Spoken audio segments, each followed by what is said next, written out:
sitting here watching another video called Why So Many Men Are Giving Up on Dating. But I think they're failing the complete point, and that is what's important to women, not looks, money, status. The question to ask is, why is looks, money, status important to them? And the bottom line is they're looking for security for their children, which is what happens when you have sex. You know, in a woman's mind, she has to consider that. She has to consider that. Men don't seem to consider that. Men seem to think that women think like they do, and that is they just want to have sex for the fun of having sex. Because men do not have a womb, and men do not have to consider that they will probably, at the very least possibly, get pregnant if they have sex one time. You know, that's the question that is being completely missed. Looks, money, status is important to a woman. Why? Because she might get pregnant, and especially if she has a son, but also if she has a daughter or daughters or sons. But the first son is going to replace you as her primary love. And that has to do with a lot of things. For one thing, her kids are completely dependent on her, so she has to be responsible enough to look after them. That's why looks, money, status is important to her, because she needs you to help her provide for her and the children, her as life support for the children. And additionally, she's their first teacher, you know, until they start school. So she wants to stay home with the children, which means she needs you to be the complete and total provider of whatever finances will afford. That's the whole issue. Men becoming disenchanted with dating. The deeper question is men becoming disenchanted with having a family, having children, you know, being with a woman who wants children. I mean, the next question to ask is, with 8 billion people on the planet, 10 billion predicted by 2050, and we'll probably reach that sooner than that. Why do we need more children on the planet? None of us asked to be here. We are all God's children, if you will. None of us put in a request to be born. Souls are created by virtue of X and Y chromosomes. The bottom line question is not men becoming disenchanted with dating. I suppose a man thinks of dating as just sexual energy. I'll speak for myself. The bottom line reason I'm disenchanted with dating is I'm disenchanted with having a family. I don't have any kids, and frankly, I don't want any kids. I see it as a trap, as slavery, as really nothing I want any part of. You know, there's no need for recurring propagation. So many of my friends that don't have children, and I have many friends that don't have children,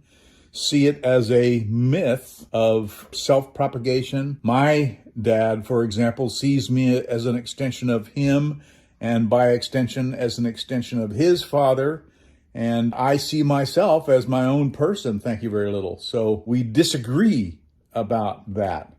And that is yet another reason why I'll say my generation, but what I really mean is me. I mean, honestly, that's all I can speak for is myself. I don't have that sense of duty that my mother had anyway. I just don't have it. Maybe that's as a result of me being part of the 60s sexual revolution and all of that or something. Bottom line is, I see no benefit, frankly, in having a family. And my girlfriend of 15 years, she does not want to have children either. And I think all that's a function of the dysfunction of our families. You know, she grew up in communist Vietnam, so you know, that's a whole nother layer of stuff to unpack. She's one of 5. Her dad was a doctor. Her mother is real pretty, but there's Vietnamese concentration camps and all kinds of things to talk about. So she doesn't want any children. I don't want any children. And the benefit that I find in that is that I remain her top priority, because she doesn't have some son that she has fallen in love with to replace me with.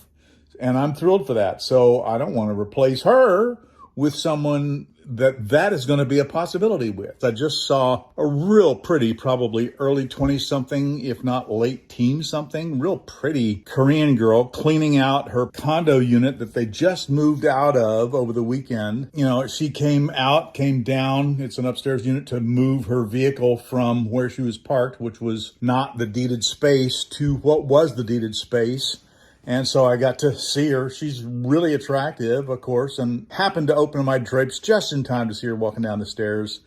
And my first thought was, wow, what a pretty young lady. And, you know, would I be interested in going over there to meet her and blah, blah, blah. And then followed by the thoughts of, number one, I don't want to scare her because, of course, if I were to go over there and go up the stairs and knock on the door and introduce myself, she would be wary. I mean, she's in there working. And number two, I'm thinking, where is that going to go? What's going to happen? Okay, let's say she accepts my advances and we make love. Then she's going to get pregnant. And so what was, 10 to 20 minutes of whoopee is a lifetime of commitment that may or may not be pleasant and pleasurable. One thing it's definitely going to be is expensive for the rest of my life. There are all the school years, then there are the college years, and then there are the get married years, paying for a wedding, new business, blah, blah, blah. Then they're going to need and want money for their children, my grandchildren, on and on. So 10 to 20 minutes of whoopee results in a lifetime of that. And that's how I thought when I was a teenager. Actually, when I looked at a woman, I immediately thought of the liability, the responsibility, all of that stuff. So I passed, and I'm still passing. And no, thank you. No, I'm thrilled to have found Hung, who wants to be a caregiver. And I'm just thrilled that she has chosen me as her project to take care of. So I, of course, am thrilled to reciprocate and take care of her. Her dream is she wants to bring her two sisters to the United States of America. I'd be thrilled to support her in that, even pay for that. You know, a woman is, in my mind, is kind of the age-old story of the female hitchhiker out on the road with her shorts pulled up and looking as sexy as she possibly can. And when a ride pulls over to pick her up, out jumps her entire family and the brothers and all of that out of the bushes, and they all jump in the car too. And that's how it is. So a woman uses her prettiness and her sexuality to get the family paid for. So her ulterior motive is to get you to help pay for the people in her life, her family, that you don't necessarily want to get involved with. So she's using her sexuality to get her family paid for, turning a trick, if you will. Men who are the sons of mothers, we are the way we are because our mothers spoiled us. So what she wants to do is get pregnant by you and then replace you with her kid to spoil, and the cycle continues. And I don't want to continue that cycle. So no, thank you.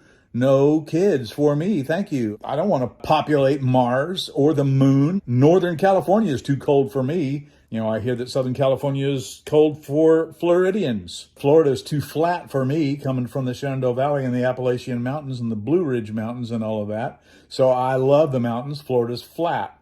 Not only that, it never rains in California or Southern California anyway, so we don't have really many mosquitoes. I don't appreciate getting sucked on by a blood-sucking mosquito, leaving an itchy bump.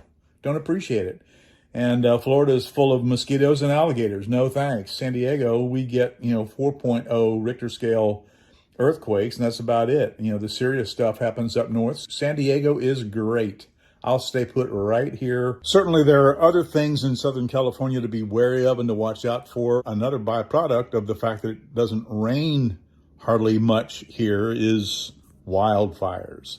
That's something to watch out for. That we do get in San Diego. Absolutely. Got to be careful with that as well. And that is not up to me to determine. Certainly, we have plenty of arsons lurking about. There are also all kinds of things. I mean, lightning strikes, smokers, of course. All kinds of things cause wildfires in this tinderbox that we live in. You know, if we have a rainy winter season, then all of that foliage that grows dies and falls and becomes fuel for wildfires in the hot summertime. The bottom line problem with planet Earth that causes its demise is and are people. Let's stop creating people, and that's how we solve the problem, okay? It's funny, I saw it was a hat actually that said artificially intelligent. And that is certainly all of us, definitely me. Frankly, I am all for artificial intelligence. We biological humans are problematic, sickly, weak by nature, can't handle a little radiation, you know, all that stuff. So if we're gonna populate Mars and the rest of the universe, we're gonna need electronic, artificially intelligent beings. So I just see it as a natural form of evolution. You know, we, the humans, are gonna create artificial intelligence in our own image. The cycle does continue, and like I say, I'm all for it. So anyway, just stuff to think about. I just think way too much about all this nonsense. I guess it's better than not thinking. At least I'm not brain dead. So anyway, hasta mañana. Catch you later. Bye.